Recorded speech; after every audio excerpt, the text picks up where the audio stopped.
you know how all these trainers, like, I think a lot of them are changing now, but they used to be like, listen, you need to eat, 7 small meals every 2 hours, a little bit of chicken, a little bit of broccoli, a little bit of sweet potato, you got to portion it out.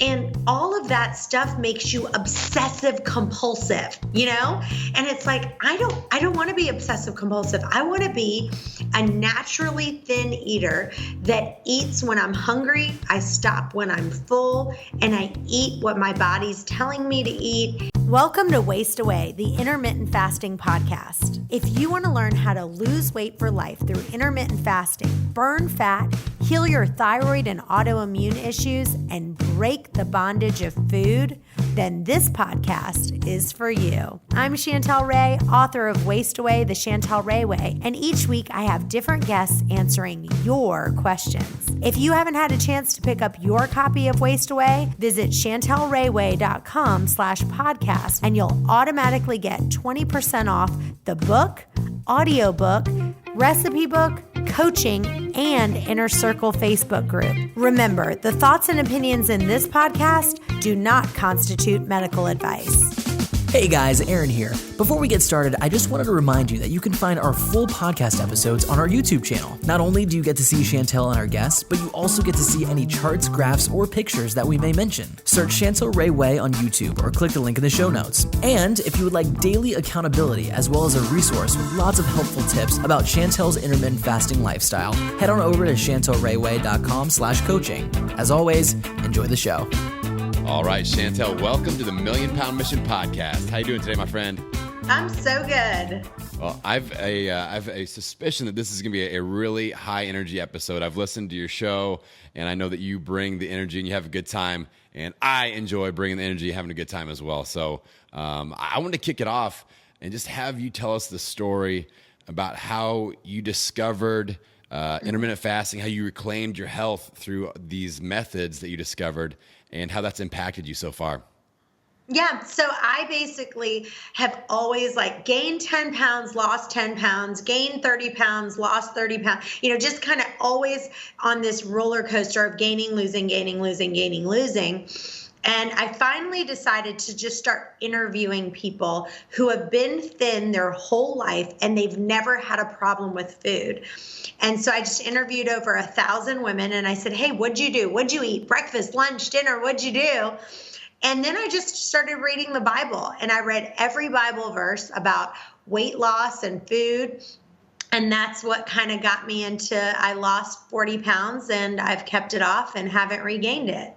Nice. Now, you have a podcast where you focus a lot, it's general health. It's about health optimization, but you focus a lot on intermittent fasting. That seemed to be a tool that has really been helpful to you. What would you say are some of the foundational principles of being effective with intermittent fasting?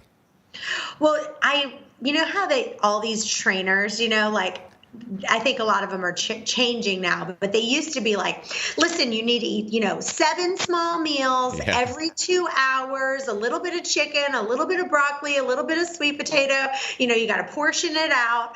And all of that stuff makes you obsessive compulsive, and it's like, I don't want to be obsessive compulsive. I want to be a naturally thin eater that eats when I'm hungry, I stop when I'm full, and I eat what my body's telling me to eat, and I'm eating whole foods and not tons of processed foods and junk. Right. And so I just started interviewing these ladies and saying, what do you do? And then that's what created my book, Waste Away, the Chantel Ray Way. Waste Away, the Chantel Ray Way. If you ever need voiceover work, just hit me up, Chantel. I know, you're really good at it. I play around with the voice work. So you mentioned being able to discover when you're truly hungry. I feel like this is a huge issue for people. I see my children. I have young children, and I see them connecting. I sit down and watch TV, and I eat. And instead of I eat when I'm hungry. So what are some of the signs, or what are some of the steps that you took to be a little bit more mindful and be present with your hunger signals? Yeah, so in my book, I have something called the hunger scale, and 0 is hamster hungry. And I had a friend when I was younger. This is a really disgusting story, but one of my friends, she left her hamster, and the hamster had babies, and she forgot to give food to the babies, and she had gone on vacation for like a week, and I guess the babies died, and then the hamster ate the babies. So when she got home, she was like, "Where's the babies?" Whoops. And so anyway, that's what we call hamster hungry. That means like you are just ravenous. And so we tell people you don't want to really get to that point, but you do want to get to the point that you are either truly hungry or that your stomach is growling.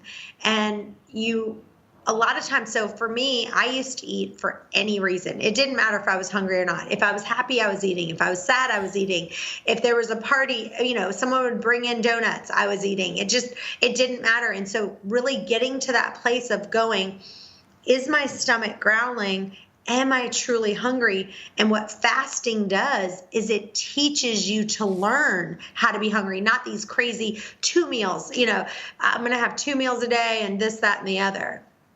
So your general game plan when you're fasting, like what I hear a lot, and I get a lot of questions about the fasting window itself and like defining that, and should I be doing 4 hours, 8 hours, 10 hours, 12 hours? So do you define your window just by when you're hungry, or do you actually have like certain hours that you're trying to consume food within? Yeah, for me, I try to eat in about a 6 to 8 hour window, and it just really depends on my hunger scale, if I'm hungry or not. And a lot of people are like, fasting, that's not good for you, blah, blah, blah. Or my doctor says I shouldn't fast. And I go, the Bible talks about fasting over 70 times.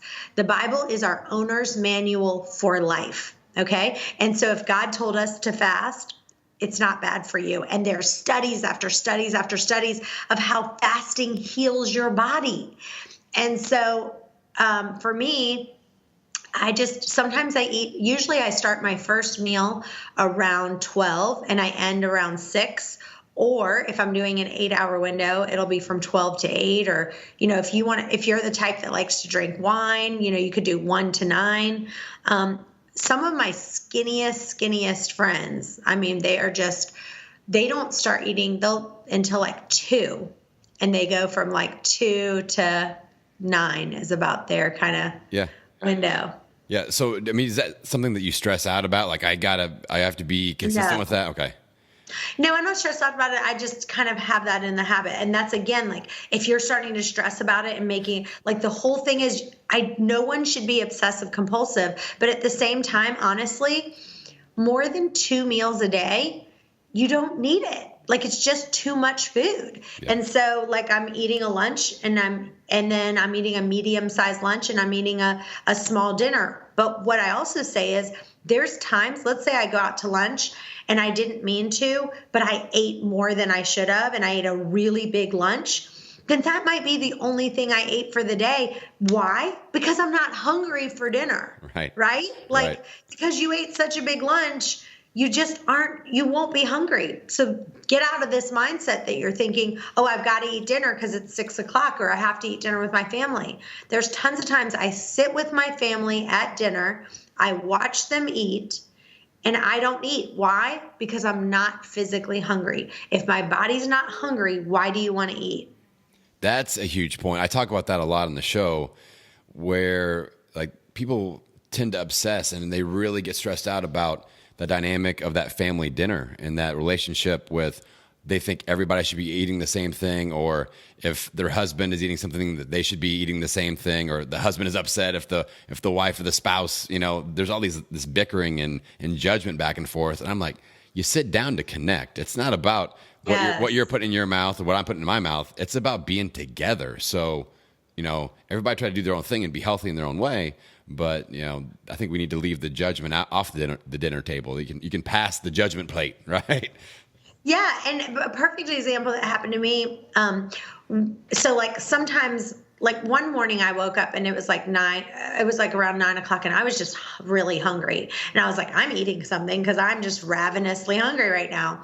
And I had totally forgot that I had a lunch that day at 11:30. And so it was like a big group of my girlfriends. We all had lunch, and they're all my friends are thin. So we were sitting there and I was like, I'm not eating. And they weren't like, see, my friends weren't be like, oh, why aren't you eating? Like, come on, just have something, have a little something, da, da, da.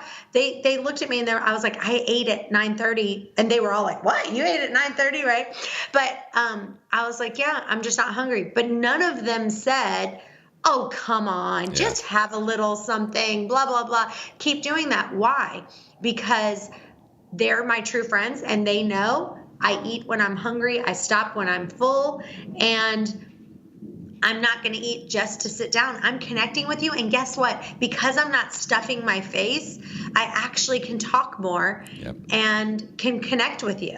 Yeah, I love that. And I feel the exact same way. I feel like, again, people that are on that weight loss journey, that transformation journey, they get some of those friend groups that do the opposite of what you just described. And they're out there trying to, force feed them and make them feel guilty. But a lot of it is just that person's own stuff coming out, their own, stuff that they're not willing to deal with yet, and they're feeling, that owned guilt on themselves, and they are just kind of projecting that on you. So that's always a bad deal. But in that situation, I feel like communication is important. And, sometimes you set the record straight, and sometimes it creates little friend fights, but we can get over that eventually. So, with you mentioned that you are, you have your schedule, but I also know that you are an entrepreneur. You're super busy. You're a real estate professional. You've got different podcasts going on. So what are some tips for people that want to incorporate intermittent fasting, but they have kind of a crazy schedule? Do you feel like I feel like it's important? The thing is with intermittent fasting, it's like, are you kidding me? That is the best thing for your schedule. Because think about it. If you have one of these trainers that are like, yes, okay, you need to prepackage your meal. You need to do chicken and broccoli. It's got to be 4 ounces. You've got to measure it out. Now we have to have 3 almonds. I mean, it's just, that takes up more time. If you're only eating 1 meal a day, do you know that is like, talk about so much time off your plate. So it actually, if you're worried about your time, this actually saves time because it's cutting out, pretty much you're eating either 1 meal a day or 2 meals a day and not planning all these extra snacks and meals. So it definitely saves time if you're busy. For me, it's fantastic. And the key is that you want to eat what you really want. One of the things that I talk about in my book is about my assistant. We went out and we got a pizza one time, and I got a pizza. And so I ate 2 small slices of pizza, and I was full and I was done. And then she got a grilled chicken salad that was huge. And when she was done, she goes, this salad just didn't cut it. I was trying to be healthy. Can I have the rest of your pizza? And I was like, yeah, sure. But if you look at how many calories she just ate, she ate this huge grilled chicken salad that had tons of dressing all over it. She probably had 900 calories worth of salad thinking she was, quote, good. Right. Then ended up eating my pizza. So the difference is though now my health is just so important to me. And so I'm eating cleaner and cleaner. But how I originally lost the weight, I truly ate whatever I want. I had some thyroid issues, some autoimmune issues. So now my eating is very, very clean now. But again, I still eat what I want. So now, if I want a pizza, I might have a cauliflower pizza crust with dairy-free cheese on it, but I'm still eating what I want, but I'm just choosing different choices because my health is so important to me. And I know that for me to be able to work at my peak performance, my diet really consists of tons of vegetables, tons of fruits, and lean meats. Yeah, I think that's a great tip with intermittent fasting in general. I'm big on only changing one variable at a time because I want to know what works. And it drives me nuts as somebody that tries to advise other people to get healthy. They'll change like 5 different things. They'll add a new workout. They'll do a different, intermittent fasting and keto and, sauna sessions. And then they get a result and we're like, what worked? I don't know what worked. So we have to keep doing it all. So I love the idea that you kind of had a eating style that, you had foods that you ate and you just added intermittent fasting and that produced an amazing result. That was a one variable shift result. Then you started to clean up the food that you were consuming, now that you've established that as the new normal with intermittent fasting and you're seeing results again. I feel like, especially this time of year, like we're talking in January, and people are like, let's do it all. I got my new bike and I got this thing online and my Thigh Master going on and all these different things. But I'm really big on just chilling out and let's see what actually works one variable shift at a time. Now, you mentioned some of the results that you were seeing. What are some of the other really cool results that, you said over 1,000 people. When people are when they're incorporating intermittent fasting, what types of results or surprising things are you seeing that might get people fired up about it? Yeah, so we've had tons of people who, since they've been doing intermittent fasting, they were on thyroid medicine, and then they've completely, because fasting heals your body, they've had great results with like doing, even CBD oil has been a big thing for me. If you go to my webpage and go to chantelray.com/CBD, but as far as doing some things with essential oils and that sort of thing. But I think the main thing is how do I feel when I eat this?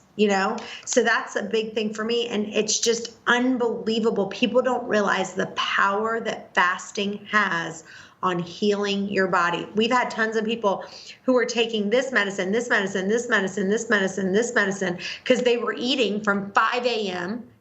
until 12 o'clock, just eat. And you don't realize how much your body takes to digest your food. Think about the amount of effort that it takes to digest that food. So when you're not just eating your food and you're fasting, it's able to go to your other cells in your body and just rejuvenate different, parts of your body and heal your body. Yeah, one of the things I've really noticed since I've incorporated intermittent fasting is my sleep is a lot better, just because of the whole digestion thing. Like, I make sure I've got a couple hours of space between last meal and when I go to bed, and that just seems to make all the difference. And then my body, like you said, isn't diverting all that energy towards digesting food all day long, and I sleep really, really, really well. And I notice I dream those vivid dreams. You deep sleep, and you get those dreams that you actually remember when you wake up in the morning. That's always a sign to me, like, okay, that was a solid night of sleep. Yeah. Now you mentioned the oils. You got a lot going on. Like you seem to, like we mentioned a second ago, you've kind of kicked things up a notch with your overall health, your longevity focus. So what other things are you kind of diving into now that you've established the passion for intermittent fasting? And, we have essential oils and things like that. What else are you diving into? So a lot of people ask me about drinking their calories in their window. And that's why, remember when I told you, for whatever reason, I'm not a big wine drinker, okay? But every one of my friends are like, wine. They just love their wine at night. Yeah. That's a big deal for them. And so I started researching and I was like, do you know that the FDA does not regulate wine at all? That means that there could be 20 other chemicals and different things in your wine. They could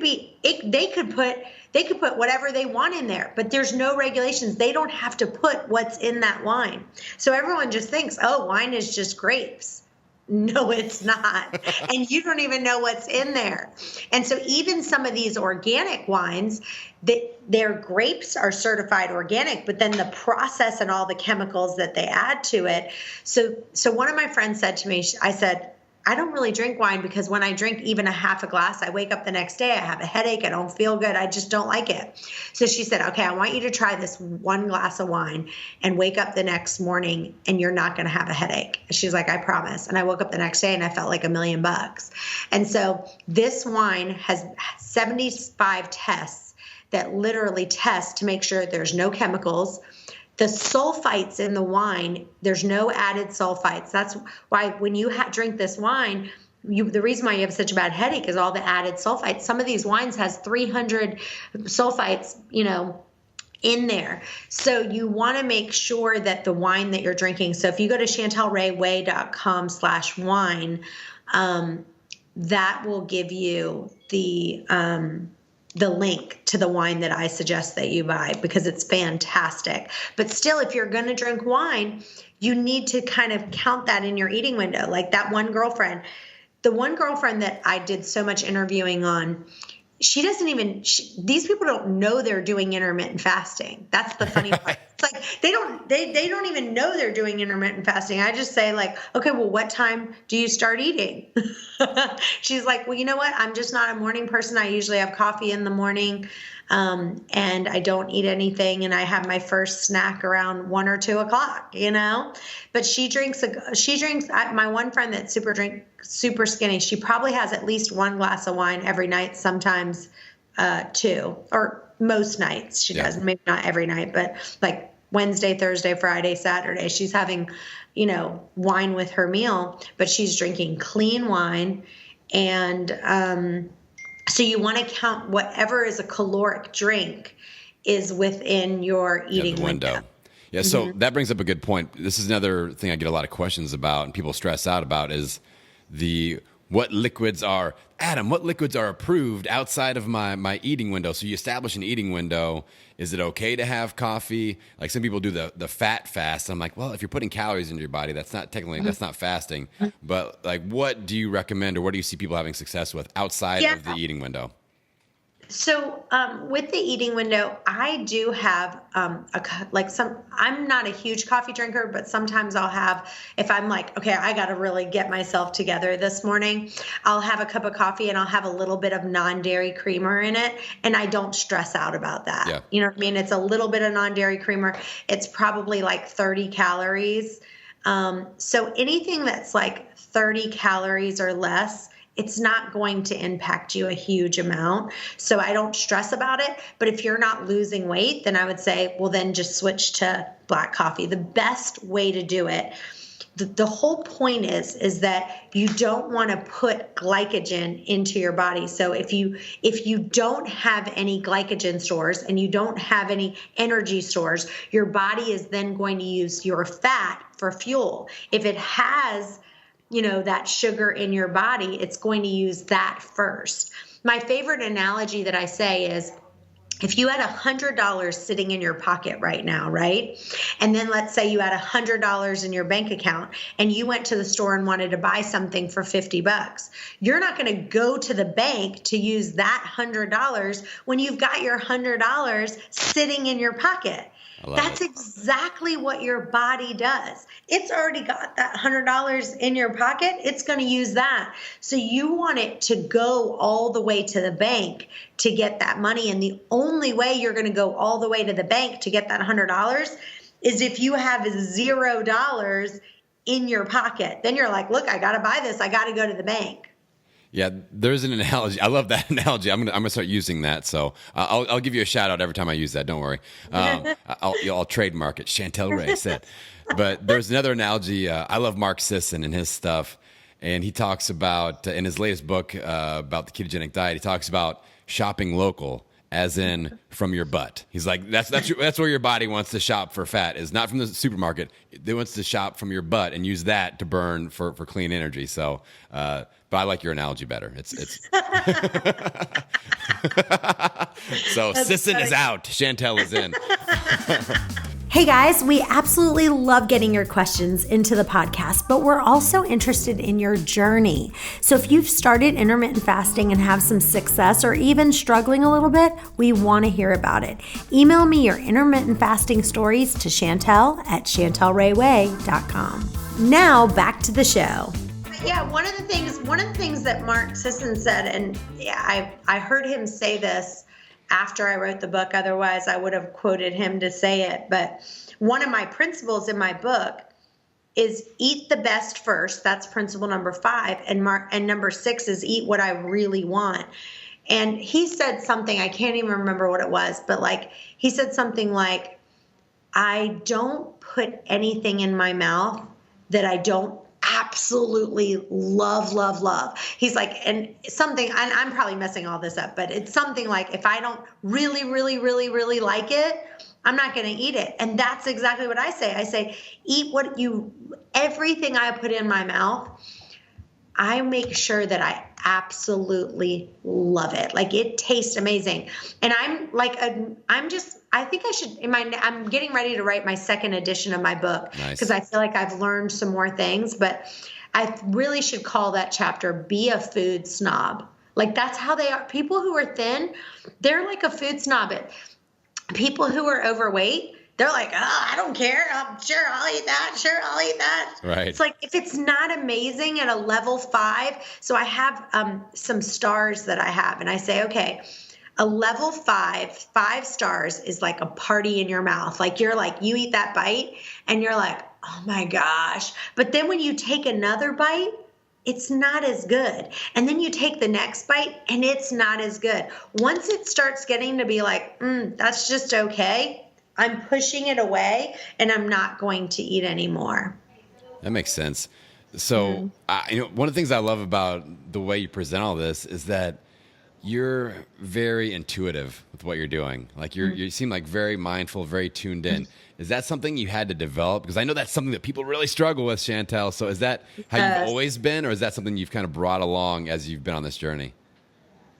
Yeah, one of the things that I think is still a little bit of a struggle for me even now is that so sometimes when I'm eating like so clean, like let's say I have like this salad that's like absolutely amazing. I went to this restaurant called True Food. Have you ever heard of it? No, but it sounds good. I'm ready to go. Gosh. And it was like to die for. And I was sitting there eating it, and I felt like I ate a tiny bit more than I should have. And the thoughts I was having in my head was like, I don't have a True Food. These are the kind of things that, go into your head. I don't have a True Food in Virginia Beach. I'll never be able to get this salad again. This is like the most amazing salad I've ever had. Those kind of things that you have to battle against in your mind. But for me, for my health, where I am right now in my health, I have to make sure that I'm eating cleaner than the average person. So like in my book, I say, if your health is great, like if you go in, your doctor, you feel like $1 million, then my rule of thumb is 80% eat kind of whatever, 80% you're eating clean foods, fruits, vegetables, lean meats. And then 20% you're eating whatever you want. Like if you want a brownie, eat a bit of a brownie. If you want chips, eat chips. So now, because my health isn't where I want it to be, I still eat chips, but I have chips that have no, I'm not eating like Lay's Right. sour cream and onion chips. I'm eating kettle cooked plain chips with fresh avocado on top, Nice. So it's just like, I'm just tweaking things now to where I'm still eating whatever I want. If I want a cookie, oh my gosh, I made the most amazing cookies that are dairy-free, gluten-free, paleo. If you go to chantelrayway.com/recipes, by the time this show airs, I'll have it on there. It Nice. is the best cookie you have ever had, but it's as clean as it can be, right? So that's my new next level that I'm taking it, is that I'm still eating what I want. If I want a cookie, I'm eating it, but I'm just making sure that cookie is just the best quality it possibly can be for my body. Yeah, and that makes sense. And I know a lot of people will stress out like, if I make a cookie, I'm going to eat all of the cookies. But again, with your method of being intuitive, and when that party in the mouth starts to die down and it's time to go home, we push away and we put the cookies away. So are you pretty into cooking? I mean, do you get pretty fired up to I hate to use the word meal prep, but that's kind of the term. So honestly, I don't enjoy cooking. I don't love it, but I'm actually really good at it. I've gotten to be I joke around because I'm like, yeah, my name's Chantel Ray, but just call me Rachel Ray, because I'm just so good at cooking. So I don't love it, but I do have a lot of help. So the nice thing is, like, I have everyone else do all my food prep. So I have an assistant that like, chops the onions and does this and gets everything together. And then all I do is go and then do it. So that part is hard. But again, my first suggestion with people, depending on where they are, my first suggestion is first start with intermittent fasting. Get your window down and don't obsess about what you're eating at all. Just get that window down, eat when you're hungry, stop when you're full, and shorten that window. The second step would then be going, okay, I'm going to try to make my diet where 80% of what I'm eating is real foods, whole foods. And then 20%, if I want a brownie, eat a brownie. And then tons of people I know get super skinny and stay there, and they're great. Only do I recommend taking it to where you're like 95% eating on the clean scale is if you've got health issues, if your thyroid's not functioning, if you're you've got autoimmune issues, you've got all other kind of physical ailments, then you might get to where I am right now, which is I'm more on the 95% of what I'm eating is super, super clean. And I'm basically not eating any grains. I'm eating dairy. I'm not eating any dairy, but only because I feel terrible when I eat it. Yeah. So I'm not suggesting that for people, but unfortunately where my gut health is, I don't do well when I eat it, but I still don't. The key is not to deprive. As soon as you feel deprived, you will end up on a binge. And that is the key thing you have to say to yourself. I am not depriving myself. So now when I eat this cookie that I love, I go, I'm not depriving myself at all. I'm feeling like $1,000,000 and I'm eating the cookie that I want to eat. That's awesome. That's awesome. So it seems like right now you're kind of on fire with your health journey, but I talk a lot about your why versus all the why nots. And like your why has to be bigger than the sum of all the why nots that could pop up and disrupt your transformation journey. So what is that next level goal and what's the why behind it that's really keeping you engaged and fired up right now? My biggest thing is I really want to improve people's health and how they feel about themselves. I mean, the thing is like when you feel fat, like, you don't want to like go in, it's like, you're like, oh, I don't want to go there. I don't feel good. I don't feel good about myself. And so it's really just about getting yourself to where you feel like $1,000,000, you look like $1,000,000. And I feel like I've helped myself do that. And so I want to help other people do that as well. That's awesome. When was the first time that you got some feedback? Because I know as a podcaster, you get people that reach back out to you and say, oh, I love your show, and this is how it's helped me. When was the first time that you got some feedback like that and you realized that you were making an impact from the book or from the podcast? Like, what was that like? Yeah, I mean, we get emails. We have an email address that's questions@chantelrayway.com. And people, for our podcast, we say, hey, if you have a question, we'll answer it. And so we get tons of emails over and over. Like, one of the things that's very important with intermittent fasting, and I say this in my book, I did not lose any weight for 3 weeks. 3 weeks. And then all of a sudden I lost 6 pounds. And so it was like week 1, nothing, week 2, nothing, week 3, nothing. And after the 3rd week, I lost 6 pounds. And what we call it, it's called the whoosh effect, where it's like all of a sudden it's like whoosh, the weight just kind of like drops off. So like, I guess my thing is if you try it and you go after a week, you go, this is not working for me, just stick with it. Because what intermittent fasting also does is it builds muscle. So you're going to tell that you're losing weight in your clothes. You feel thinner, but you might not see those changes immediately on the scale. Chantel, I think we just found a title for this episode, The Whoosh Effect with Chantel. Yes, yeah. That's right. My trainer, I have to send you a picture of him. I have a personal trainer. His name's Craig. And when I tell you, his body is completely chiseled.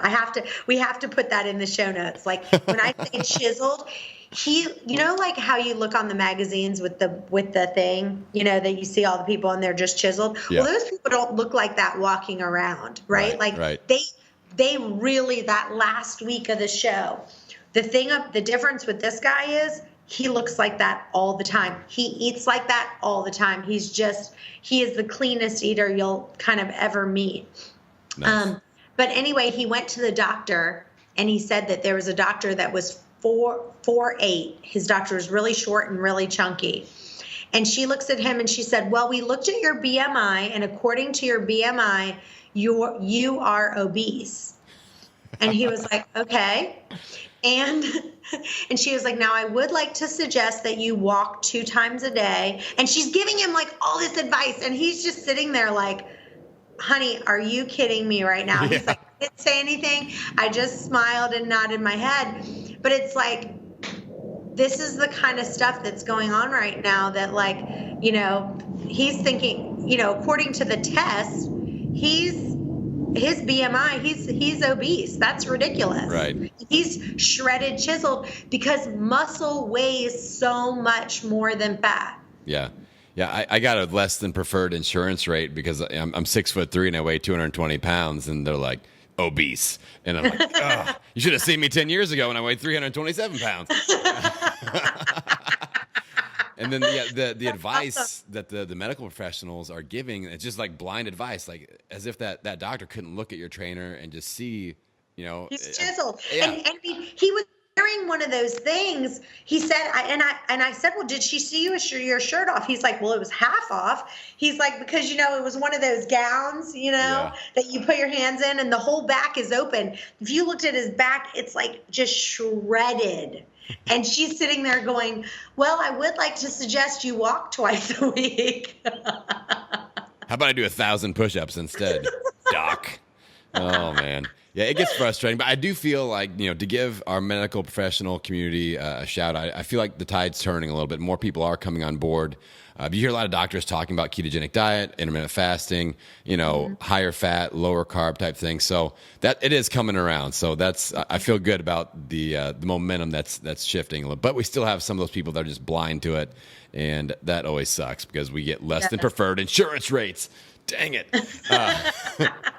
So, Chantel, I want to make sure that my audience can get connected with you. We mentioned you have a couple of podcasts. You've got a great website. The website is awesome because it's just a ton of free resources. So mention that one more time. What's the best way to get connected to you and your information? Yeah, it's just ChantelRayWay.com. That's ChantelRay way.com. Excellent. Well, Chantel, I like to leave my audience with some action. All right. You've inspired them. We've laughed. We've cried. We've been inspired. Let's say somebody is out there that was just like you before you started to gain some momentum. That person that's gaining weight, losing weight, back and forth, feeling frustrated, kind of feeling lost. What's one action step they could take in the next 24, 48 hours to start to gain some traction and get some momentum going? So the people that we've seen that have the best results, believe it or not, are people that have gone and got my audiobook on Audible and listened to the audiobook like 3 and 4 times. And they just listen to, you know, every day in the morning, they're listening to 10 to 15 minutes. So they're getting their mind right. They're getting back on track. They're getting motivated. And every day they're listening to it. And we have people who now they're like, every day I listen to the podcast, I listen to the book, and I just do it for 15 minutes a day because it's that reminder of, hey, I do want to wait till, I'm truly hungry before I'm eating. And it's just putting that in your mind. Reading the book one time is not going to do it. You've got to be listening to it. You want to ingest it. You want it to be like where you're constantly reminded of all of those principles. And these principles are truly how thin people who have naturally been thin their whole life, how they eat. Amazing. Well, Chantel, I know you're super busy. I was really excited to get connected. I appreciate your time. I appreciate that energy. And I appreciate you adding some of that special Chantel Ray mojo to the Million Pound Mission podcast today. Well, it's been a blast, and I really appreciate you having me on. Hey guys, thanks for listening to today's podcast. If you enjoy the podcast, it would mean the world to us for you to leave a review on iTunes to get this podcast out to others that may have the same questions that you do. And as always, if you have a question that you want answered, email those to questions@chantelrayway.com. And if you would like daily accountability as well as a resource with lots of helpful tips about Chantel's intermittent fasting lifestyle, head on over to chantelrayway.com/coaching. Thanks again, and we'll see you next time.